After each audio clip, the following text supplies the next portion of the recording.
Meus senhores, minhas senhoras, bom dia. É uma honra, é uma satisfação estar nos Estados Unidos da América. País que desde jovem, muito jovem, nos bancos escolares, eu passei a admirar. Confesso que jamais esperava estar na situação que me encontro. Obviamente, a humildade sempre esteve ao meu lado. Até costumo dizer, quem trabalha são os ministros. Eu sou técnico do time de futebol. Vocês é que têm, cada um na sua área, fazer o melhor para o nosso país.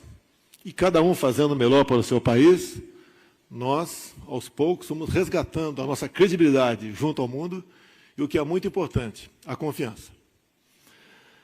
Realmente, o Brasil mudou. Até pela forma como se realizaram as eleições de 2018. Ninguém esperava que alguém fora do establishment conseguisse alcançar a presidência da República. Nada tínhamos para chegar. A imprensa quase toda contra a gente, não tínhamos recursos, tanto é que gastei menos de $1 milhão na minha campanha, e também não tínhamos, obviamente, um partido grande. Mas, tendo a verdade acima de tudo, e não tendo medo de mostrar as potencialidades do Brasil e os seus problemas, e como resolvê-lo com o parlamento brasileiro, sempre deixei bem claro isso em todas as minhas andanças, nós podíamos vislumbrar um Brasil diferente. Com todo respeito aos Estados Unidos, falando em potencialidades. Ninguém no mundo todo tem a biodiversidade que nós temos, as riquezas minerais. Dentro de um pequeno espaço de terra, o estado de Roraima, ali temos toda a tabela periódica embaixo da terra, água potável, riquezas naturais, belezas naturais. Ninguém tem o que o Brasil tem. Até mesmo se olharmos a Baía de Angra, onde estou lutando, ainda em contatos com o parlamento brasileiro para revogar um decreto. Olha o nível de burocracia que ainda temos no Brasil, mas estamos vencendo. Para revogar um decreto presidencial, tem que ser uma lei. Agora, se nós conseguimos, junto ao parlamento, revogarmos esse decreto, temos recursos de fora do Brasil para investirmos em turismo. Tenho certeza, com todo respeito ao México, teremos uma Cancún, né? O algo até superou a Cancún, lá na Baía de Angra, no Rio de Janeiro, e assim em vários pontos do Brasil. Temos enormes espaços vazios, temos a maior floresta preservada do mundo, como o senador que me antecedeu há pouco aqui disse, que nós preservamos o meio ambiente. A floresta é úmida, é mentirosa a informação, os fake news, obviamente, que falam a respeito do Brasil sobre focos de incêndio ou queimadas da região amazônica. Isso existe quase que na periferia, uma coisa quase que cultural por parte do povo que busca alimentação, fazer seu pequeno roçado. E isso tudo é potencializado por quê? Já que se falou de Amazônia aqui. Nós temos problemas, mas temos soluções também. Estamos aos poucos conseguindo fazer com que se mude essa legislação do Brasil, e o Brasil cada vez mais se abra para si e para o mundo, para o progresso e para o bem nosso e de toda a humanidade. A nossa Amazônia sofreu de 92 para cá uma verdadeira indústria da demarcação de terras indígenas. Hoje em dia o Brasil tem 14% do seu território demarcado como terra indígena. Ninguém tem isso no mundo. Obviamente sabemos que outros países nem se falam em comunidades indígenas, né? Mas, levando-se em conta um povo que existia lá, ninguém tem isso. E o que alguns países queriam da Europa é que esse atual governo meu chegasse até 22, demarcando 20% como terra indígena. Isso não será realizado. O Brasil mudou e a Amazônia é nossa. E vamos lutar por ela.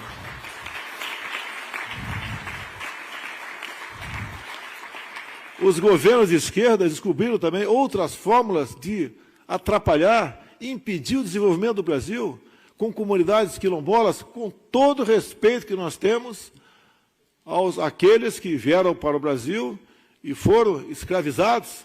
Abominamos a escravidão. Graças a Deus isso não existe mais no Brasil, mas essas demarcações de terras quilombolas, e tem 900 na minha frente para serem demarcadas, novas áreas, não pode ocorrer. Somos um só povo, uma só raça, e queremos nos unir para o bem do nosso Brasil.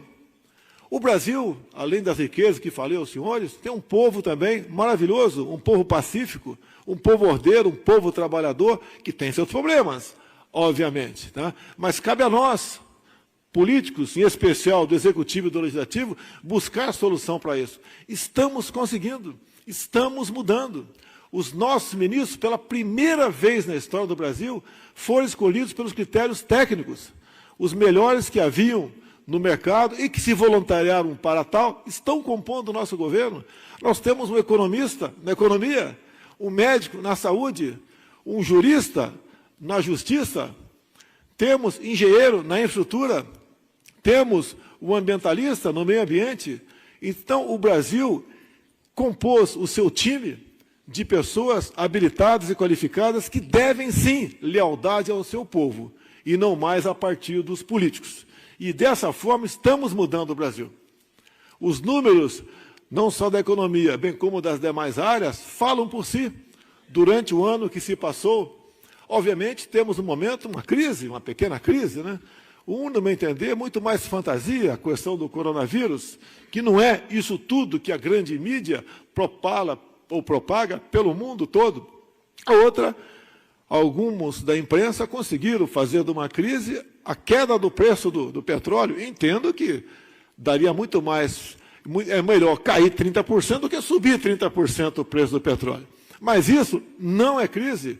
Obviamente, problemas na Bolsa, isso acontece esporadicamente. Tá? E a gente espera que, como estamos vendo agora há pouco, as bolsas que começam a abrir no mundo todo já começam com sinais de recuperação. Voltando ao nosso Brasil. O aparelhamento do Estado era enorme. Estávamos a um passo de uma venezuelização do nosso Brasil. Pelos políticos de esquerda que ocupavam o Executivo, que compravam o parlamento brasileiro, numa fúria nunca vista em lugar nenhum no mundo. Trabalhavam a todo vapor para um projeto absoluto de poder. E o milagre aconteceu. O impeachment de uma presidente e com uma eleição de um outro, sem qualquer vínculo com aqueles que faziam aquele tipo de política. Confesso que, apesar da boa vontade, das boas intenções, dos bons propósitos, não é fácil, não está sendo fácil. Jamais passou pela minha cabeça abandonar, desistir. Mas, de vez em quando, me pergunto, o que eu estou fazendo no meio desse vendaval?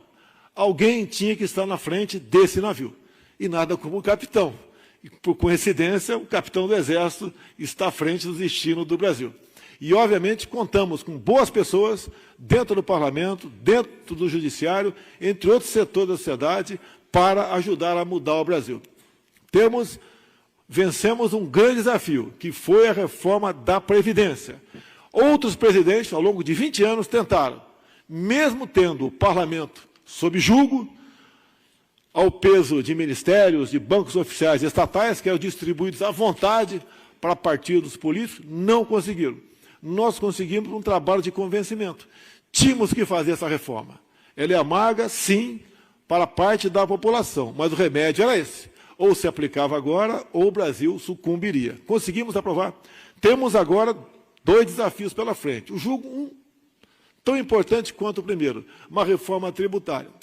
Nós queremos transformar o país em um local fácil de fazer negócio.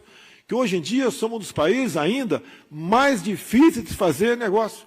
E queremos simplificar tudo isso daí. Uma outra reforma tem a ver com o servidor público, que ao longo dos últimos 30, 40 anos, tive seu quadro bastante inchado. Nós não queremos demitir nenhum funcionário, nem quebrar a estabilidade de nenhum funcionário. Queremos uma legislação daqui para frente, que faça justiça, obviamente, com os funcionários e bem como com os pagadores de impostos, que pagam pesados impostos em nosso Brasil. Creio que, vencendo esse desafio, tive uma conversa por WhatsApp rápida com o presidente da Câmara dos Deputados, Rodrigo Maia, e ele falou que, pese alguns problemas que sempre existiram e sempre existirão entre Executivo e Legislativo, ele está pronto para levar essas propostas avante. E tenho certeza que conseguiremos vencer esse último obstáculo para o bem do nosso Brasil. E dessa forma estaremos abertos ao mundo todo, buscando uma outra legislação, uma forma de buscarmos o livre comércio. Como conversei rapidamente com o senhor Donald Trump no último sábado, e ele falou que há o interesse de começarmos a discutir uma política de livre comércio entre Brasil e Estados Unidos. Isso, no meu entender, é fantástico para todos nós, que nós estamos demonstrando que queremos, sim, o livre comércio, queremos que a livre iniciativa se faça presente nesses momentos. E, mais do que tudo, ao assumirmos e colocarmos em prática aquilo que falamos durante a campanha eleitoral, bem como o que estamos fazendo no momento, com a ajuda do Parlamento brasileiro, restabeleceremos de vez a confiança do Brasil junto ao mundo.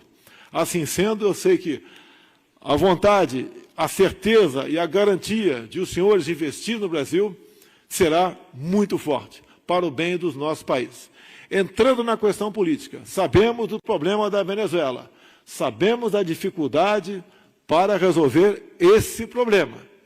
E ele será resolvido, no meu entender, com a ajuda de Deus e com a ajuda de demais países, entre os Estados Unidos, na busca dessa solução.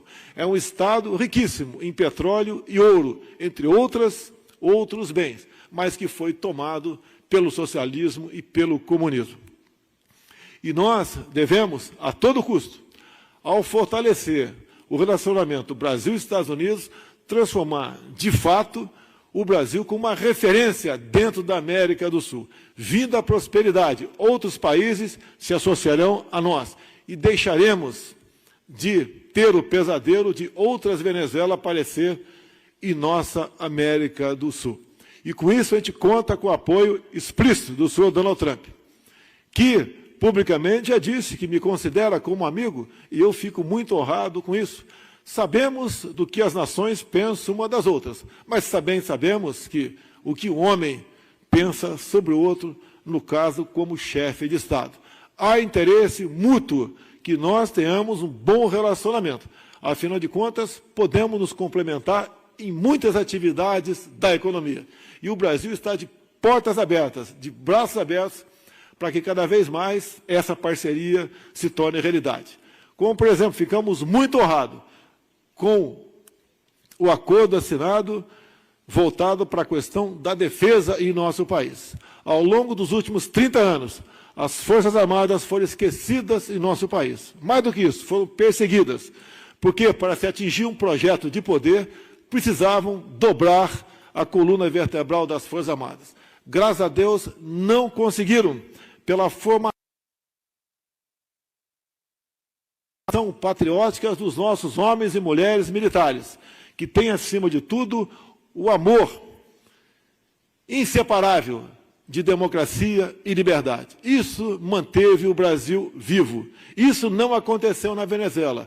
Isso, graças a Deus, no Brasil está vivo esse sentimento que existe nas Forças Armadas, verdadeira instituição responsável pela democracia e liberdade. O povo do Brasil sempre contou com as suas Forças Armadas, como nós, brasileiros e americanos, estivemos na Segunda Guerra Mundial combatendo o nazifascismo.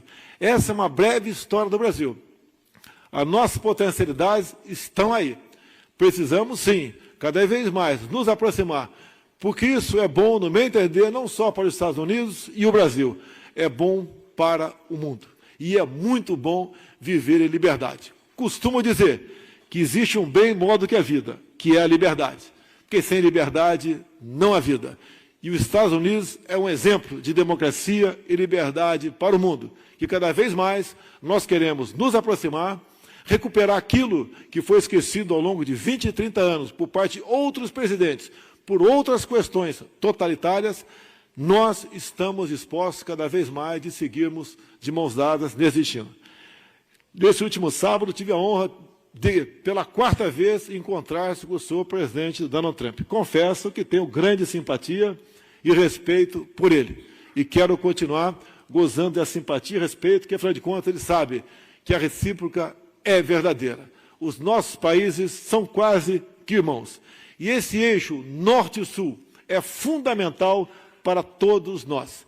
Então, o que eu peço a vocês, se bem que vocês já têm como comprovar, é que cada vez mais nós venhamos a nos unir para que possamos atingir os nossos objetivos.